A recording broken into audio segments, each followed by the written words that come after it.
A luz do pôr do sol tá perfeita, o prato tá bonito, e em vez de comer a porra da batata frita ainda quente, você gasta 4 minutos tentando achar um ângulo que vai convencer quem te odeia no ensino médio de que a sua vida é um comercial de margarina. É impressionante como a gente transformou qualquer segundo de paz no boletim de ocorrência visual para provar que a gente existe.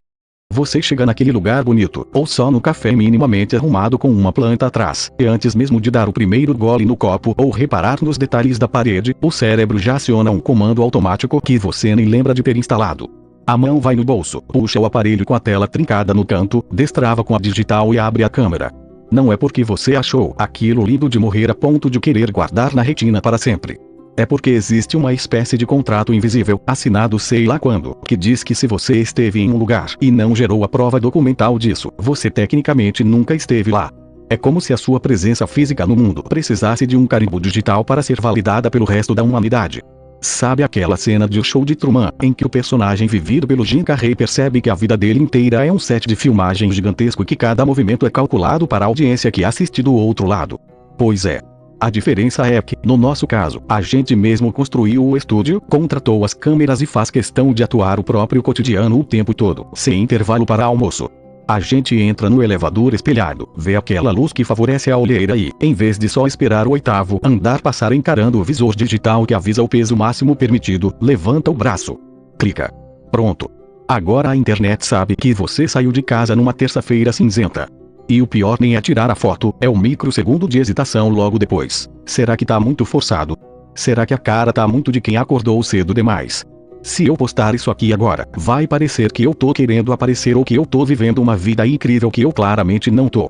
Fica aquele rascunho salvo na galeria, ocupando memória preciosa que podia ser usada para PDF de documento ou música baixada, acumulando dezenas de fotos quase idênticas em que você tenta decidir qual ângulo esconde melhor o cansaço dos últimos dias. Sartre falava que o inferno são os outros, mas na nossa versão contemporânea, o inferno é o olhar dos outros que a gente mesmo convocou para morar dentro do nosso bolso. A gente transformou o passeio de domingo, o café com pão na chapa e até aquela caminhada na praça em uma obrigação de prestação de contas. O lazer deixou de ser um espaço onde você simplesmente existe sem testemunhas e virou mais uma linha de produção. Se você viaja, tem que render conteúdo pro feed. Se você fica em casa, tem que postar a xícara de chá com a meia peluda para provar que encontrou a paz de espírito em um mundo caótico. A vida virou um portfólio ambulante. E o que mais fascina nessa engrenagem é que a gente faz isso sorrindo. Literalmente. Você pede para alguém tirar uma foto sua na praia, e na hora que o celular aponta na sua direção, o corpo assume aquela postura de quem tá vivendo o melhor dia da vida. O maxilar trava no sorriso que dura exatamente o tempo do obturador digital. Assim que o fotógrafo amador desfoi, o sorriso despenca instantaneamente, o ombro cai e você volta a ter a cara de preocupação normal de quem tá pensando no boleto que vence amanhã ou na louça que ficou acumulada na pia da cozinha. É uma atuação de 3 segundos, mas que exige uma energia desproporcional.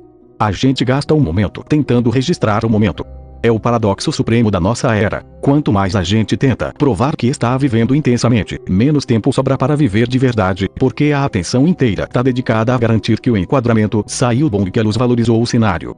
Aí você chega em casa, deita no sofá no fim do dia, abre a galeria para mandar aquela foto específica para um amigo e se depara com um arquivo morto de 1000 imagens parecidas. São fotos de pratos de comida que já viraram lixo há dias, fotos de céu nublado tiradas da janela do ônibus, fotos de espelho de provador de loja de shopping onde você claramente não comprou nada. E você fica ali, deslizando o dedo pela tela, olhando para a própria cara estampada em dezenas de contextos diferentes, e bate aquela sensação esquisita de estranhamento. Quem é essa pessoa sorrindo na praia? Porque eu precisei provar para os meus seguidores virtuais que eu fui tomar um caldo de cana na feira. A impressão que dá é que a gente está colecionando provas de álibi para um julgamento que nunca vai acontecer, como se estivéssemos morrendo de medo de que alguém descubra que a nossa rotina é absolutamente comum, repetitiva e, na maior parte do tempo, meio sem graça. É aquela velha história que o filósofo francês Guy Debord já anunciava décadas atrás, quando a televisão ainda reinava absoluta na sala de estar e a internet era só uma promessa futurista meio caótica. Ele chamava isso de a sociedade do espetáculo, onde a vida real e vivida é completamente substituída pela sua representação. Só que Debord não podia imaginar que a gente ia pegar essa lógica de transformar a própria existência em um programa de auditório e colocar dentro do bolso, com bateria recarregável e filtro de suavização de pele. Na prática, a gente virou o protagonista involuntário de O Show de Truman, aquele filme clássico em que o personagem do Jim Carrey vive numa cidade inteira construída dentro de um estúdio de televisão, vigiado por câmeras o tempo todo, sem saber que cada passo dele é transmitido ao vivo para milhões de espectadores entediados.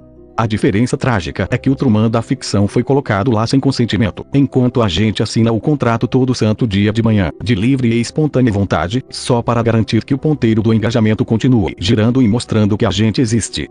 A gente acorda, aponta a câmera para a xícara de café fumegante, sem perceber, assina o termo de compromisso que diz: eu só acredito que tomei café se o algoritmo me der um coraçãozinho de aprovação. Aí entra o grande perigo dessa brincadeira de documentar tudo. A memória humana, que já é naturalmente falha e preguiçosa, começa a terceirizar a lembrança para o rolo de câmera do celular. Quer ver um teste infalível? Pensa naquela viagem legal que você fez no ano passado, ou naquele aniversário de família onde todo mundo deu risada até a barriga doer. O que vem primeiro na sua cabeça? A sensação exata do vento batendo no rosto, o gosto da comida, o barulho da risada da sua tia. Ou vem a imagem exata da foto que você postou nos stories com a legenda bonitinha? A gente começa a substituir a vivência pura pela recordação da foto da vivência. É como se a nossa biografia pessoal virasse um álbum de figurinhas digital onde a gente só consegue acessar o passado se tiver o selo holográfico que comprove que aquilo aconteceu de verdade. Se não tem foto, parece que o evento perdeu o valor jurídico, virou um rascunho da memória que foi apagado da lixeira. E o cansaço disso tudo é silencioso, daqueles que não dão febre nem dor de cabeça imediata, mas vão corroendo a paciência aos pouquinhos.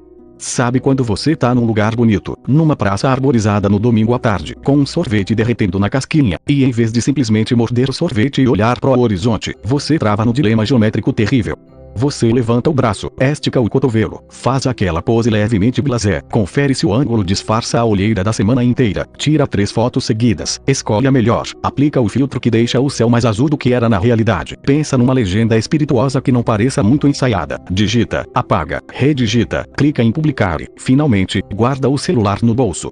E aí, quando você vai morder o sorvete, ele já derreteu na sua mão, o vento passou e o momento mágico evaporou. Você trocou o acontecimento real pela promessa de que alguém vai achar aquilo interessante. É um desperdício colossal de tempo e de presença, essa mania insistente de transformar o presente em passado imediato antes mesmo que ele tenha a chance de acontecer por inteiro. O filósofo coreano Byung-Chul Han fala muito sobre essa compulsão contemporânea pela performance e pela autoexploração, onde a gente se obriga a produzir conteúdo sobre si mesmo o tempo todo, como se a nossa única função do planeta fosse gerar métrica e manter o feed aquecido.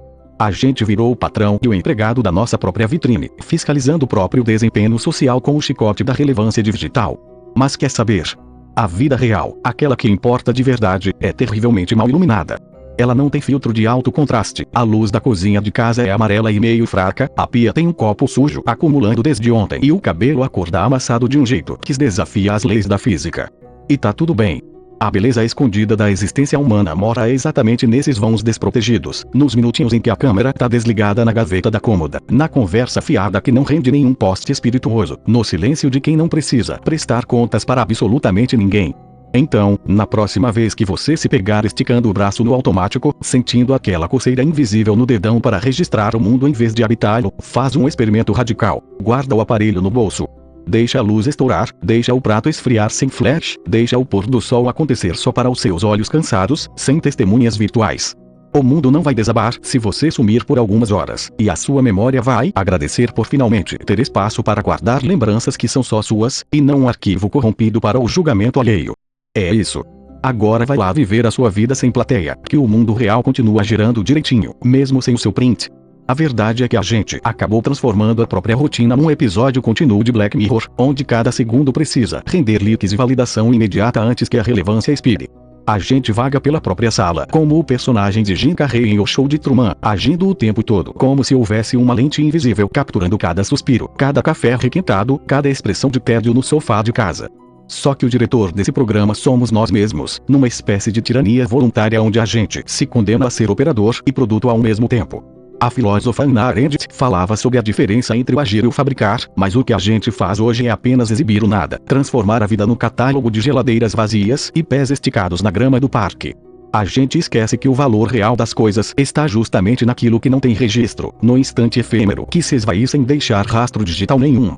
Quando a gente desliga a tela, o mundo ganha densidade de novo, o som da chuva volta a ter barulho de chuva e deixa de ser trilha sonora para a story de 30 segundos. É um alívio imenso perceber que a nossa história particular não precisa de aprovação unânime para ser considerada válida. O espelho da pia não quer saber se a sua pose tá bonita, ele só quer refletir você de verdade, sem filtro, sem legenda espirituosa e sem a obrigação chata de parecer interessante para quem nem se importa tanto assim. Então guarda esse aparelho, respira fundo o ar meio poluído da rua e deixa a vida acontecer no analógico mesmo, porque é só lá que o tempo para de correr desesperado atrás de um clique. Clique ajuda pra caramba. Isso aqui fui eu que escrevi, café frio e tudo.